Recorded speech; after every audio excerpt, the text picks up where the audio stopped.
博士，咱们也该动身了吧？你这什么功法？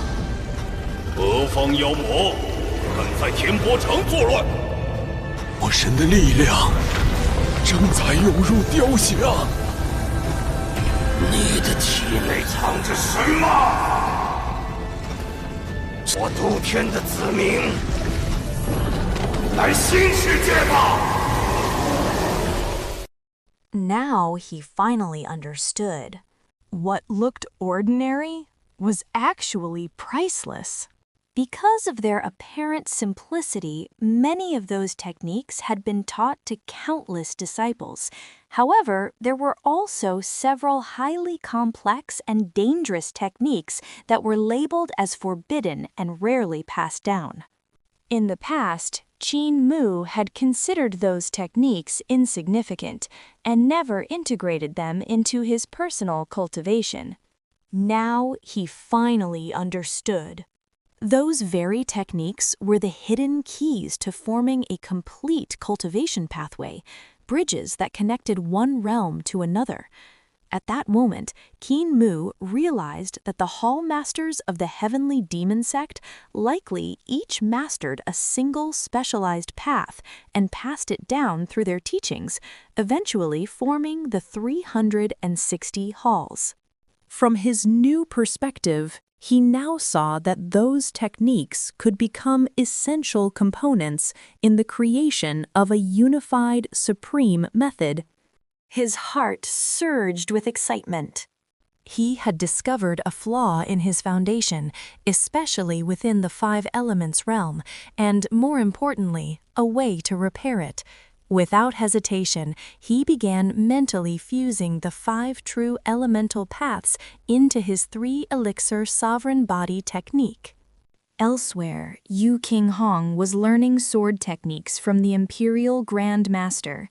The Grand Master taught while walking, shifting from one topic to another with terrifying speed. The disciples struggled to keep up. Many needed time to process what they heard, yet none dared ask for repetition out of fear of being judged foolish. After Yu Qinghong asked about sword intent, monk Yun Ku inquired about Buddhist cultivation. The Grand Master revealed that he had once learned directly from an ancient Rulai at the Great Thunder Monastery, and his understanding of Buddhist teachings was equally profound. Then it was Chen Wanyun's turn. He asked about combining swordsmanship with battlefield combat, and he received guidance rooted in the legendary strategies of Chancellor Ba San. Next, Ji Yunxiang raised her question. Unlike the others, the Grand Master answered her with exceptional patience and detail. There was a faint warmth in his gaze, evidence of an old connection from the time when the young patriarch had once guided her. Even the wolf slave hesitated before finally mustering the courage to ask about sword cultivation. The Grand Master asked him if he came from the land of wolf clans. Then he said calmly, "Education recognizes no race." Without withholding a single secret, he guided the wolf slave openly, teaching him everything he knew. The disciples fell silent afterward, absorbing the ocean of knowledge they had been given. Though the explanations were brief, their depth was immense. Understanding them fully would take time. Suddenly, Hulinger spoke in an innocent voice. "Imperial Grand Master, have you ever studied demonic cultivation?" The Grand Master answered simply, "Not once." Hulinger nodded confidently. "Then I can teach you." Rather than reacting with arrogance, the Grand Master accepted her offer with calm humility and invited her to explain. Hulinger began describing the cultivation arts she had learned in the Dragon Palace of the Surging River, including the profound spirit creation technique. The Grand Master listened attentively, his focus unwavering. After a moment, he asked, "Why does demonic cultivation lack a divine treasure system?" Hulinger replied, Because demons do not possess one. That is why we must refine ourselves and transform into human form. Once we do, our strength increases dramatically. The Grandmaster showed clear interest and praised the flexibility and adaptability of the spirit creation technique. As Hu Linger continued her explanation, she gradually realized something unexpected. She was no longer the teacher. She was the student. The Grand Master smiled gently and said, "Today we teach one another." Hu Linger nodded seriously as she accepted the explanation. Meanwhile, the Qilin dragon they were riding let out a deep, weary sigh, as if exhausted by their antics. Suddenly, light from the heavens began to descend. Strands of blazing radiance streamed through the sky and gathered around Qin Mu's body. The light condensed into scarlet flames and surged straight into him. Hu Linger reached out to touch the glow, but the moment her fingers made contact, her skin stung with heat. She yelped softly and pulled her hand back. Qin Mu was instantly engulfed in fire. His body began to transform. 2 massive bull-like horns burst from his forehead. His nose broadened as scorching breath poured from his nostrils. His bones cracked loudly as his body expanded, muscles swelling beneath burning sigils that spread across his skin. Then, a third eye opened on his forehead. Hu Linger's eyes widened in shock as she saw his lower body shift. His hips broadened, and a thick oxtail extended from his back. Panicked, she shouted toward the Imperial Grand Master. "Master, my young lord isn't a fox at all. He's a bull demon." The Imperial Grand Master of Eternal Peace calmly corrected her. "What you are seeing is not a demon's true form," he said. "It is a divine transformation art, a technique that allows one to assume the form of a god. This is not Qin Mu's real body." He studied the transformation carefully. From what he could tell, this technique seemed to be a fusion of multiple heavenly demon sect arts, especially the spirit creation technique combined with the Mars element technique of the 5 elements realm. However, his knowledge of the heavenly demon scriptures was incomplete, so he could not determine its true origin. Although divine transformation techniques were not rare in the cultivation world, Qin Mu's transformation was far beyond ordinary level. What puzzled the Grand Master most was this. Qin Mu's body was not just changing physically. His aura itself had transformed, radiating an overwhelming presence like a war god of fire descending upon the mortal realm. His vital energy, his combat techniques, and even his existence felt as though they had shifted into an entirely new form, like acquiring a second body with its own divine authority. The fiery clouds beneath Qin Mu's feet suddenly twisted and reshaped themselves into 2 massive fire dragons, lifting his transformed body into the sky. His legs became blazing hooves, as if he were riding across the heavens atop twin dragons of flame. The divine pressure intensified.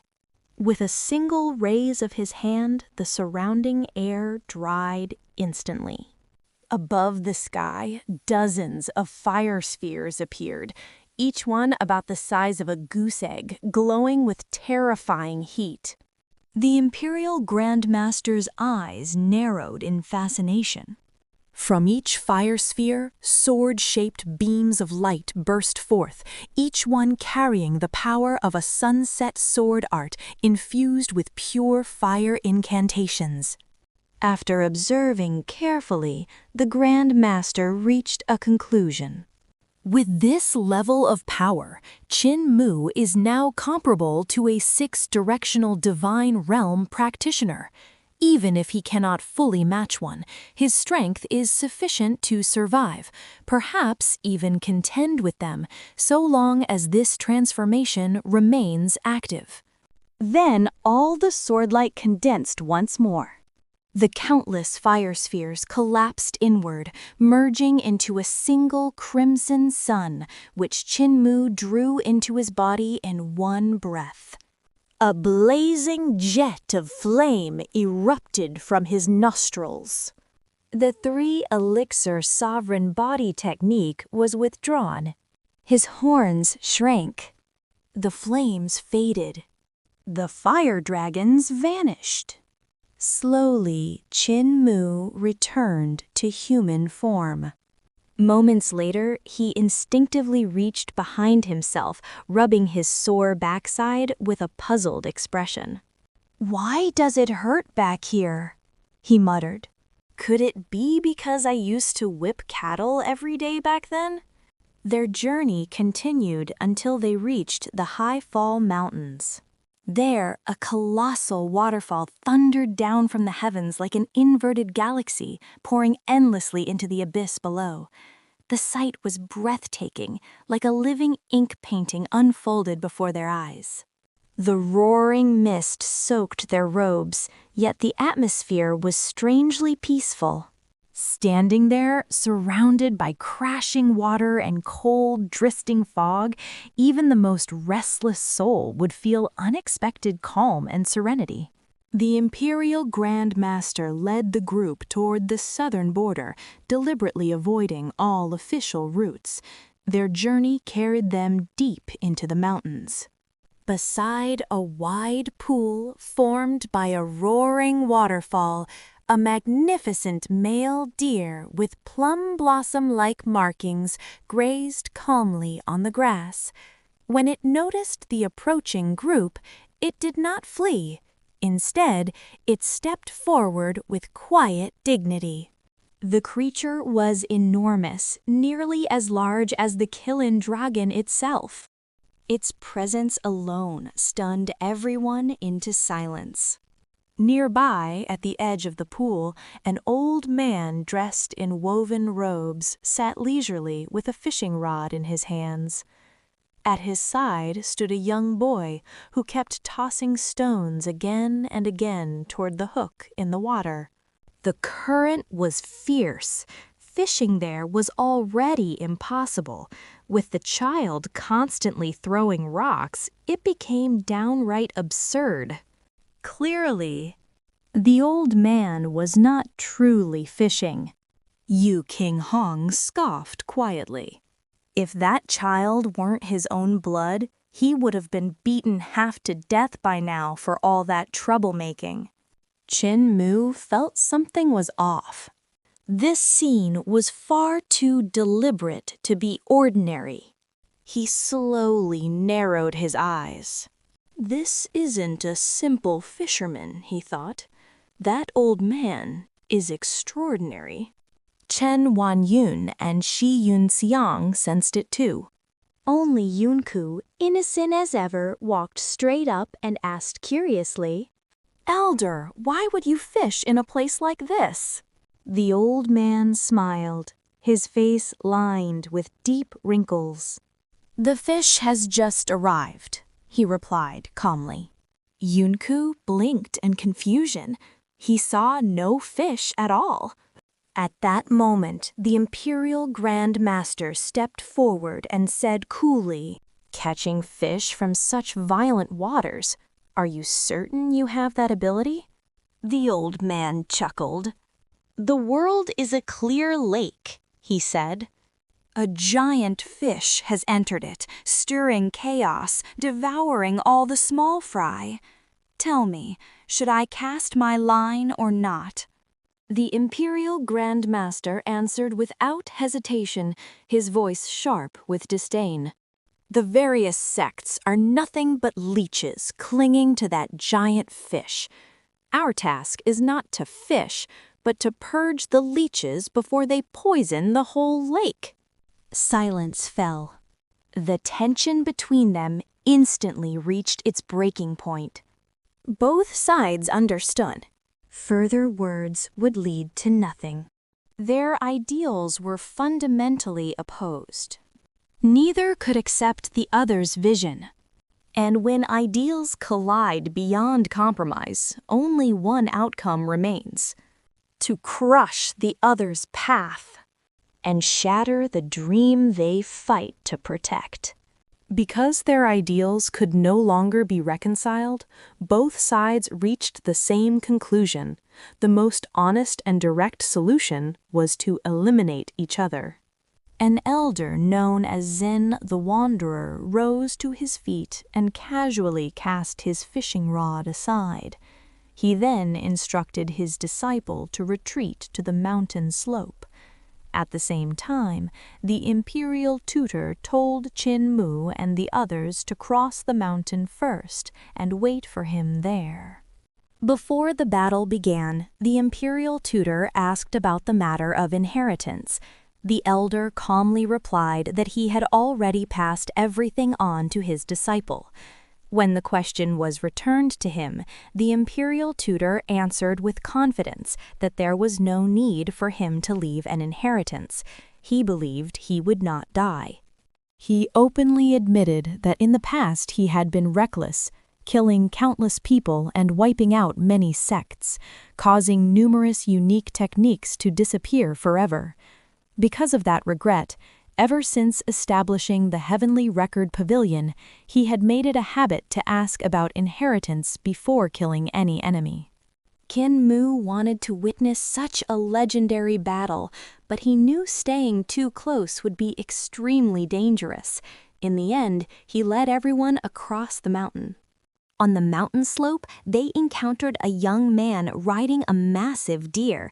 He introduced himself as Wang Muran, a disciple of the Lesser Jade Capital sect. The group was confused. This sect was neither one of the 3 great holy lands of the Eternal Peace Empire nor any well-known major sect. However, the name Jade Capital itself was sacred, often referring to the dwelling of the Heavenly Emperor, an immortal being. That was why they found it strange that a sect would dare to use such a name. Wang Moran explained that the Lesser Jade Capital Holy Land had very few people, mostly elderly men and women and almost no one his age. Recently, a guest had come looking for his master and invited him to meet the imperial tutor. That guest claimed the imperial tutor was walking the path of demons, accusing him of annihilating sects and acting like a devil. Hugh Linger, a woman, immediately defended the imperial tutor, believing his actions were justified. Wang Moran strongly disagreed. He harshly accused them of being nothing more than imperial hunting dogs, eagles and hounds of the court, serving as the claws and fangs of an imperial tutor with a notorious reputation. Qin Mu was deeply confused. In his eyes, the imperial tutor's actions were righteous and driven by justice. This made him question whether right and wrong were simply matters of perspective. When Hu Linger asked what Wang Murin would do if his master were to die, Wang Murin answered with absolute confidence. He claimed that no one in the world could kill his master, given his overwhelming strength. At that very moment, the imperial tutor of eternal peace appeared. He calmly ordered Wang Muran to retrieve his master's body. The man had already fallen.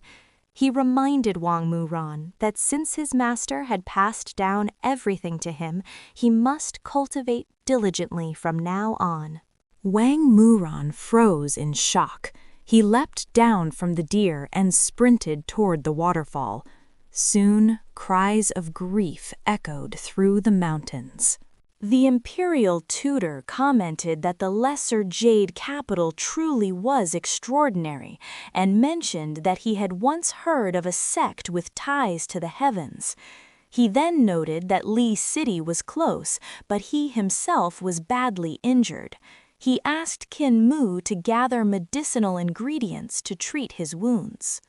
Qin Mu nodded.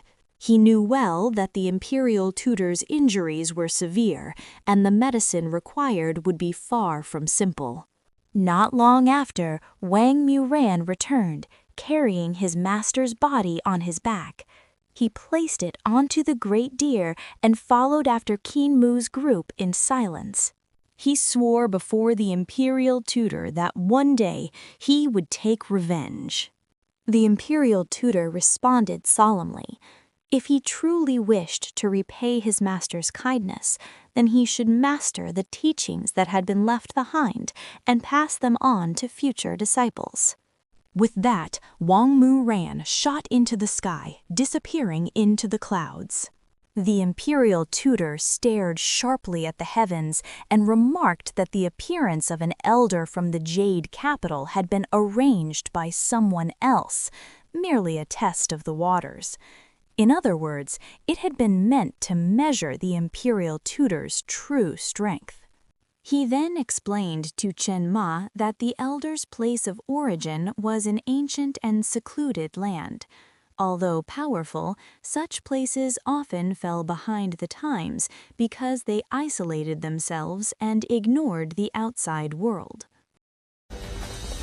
博士，咱们也该动身了吧？这是什么功法？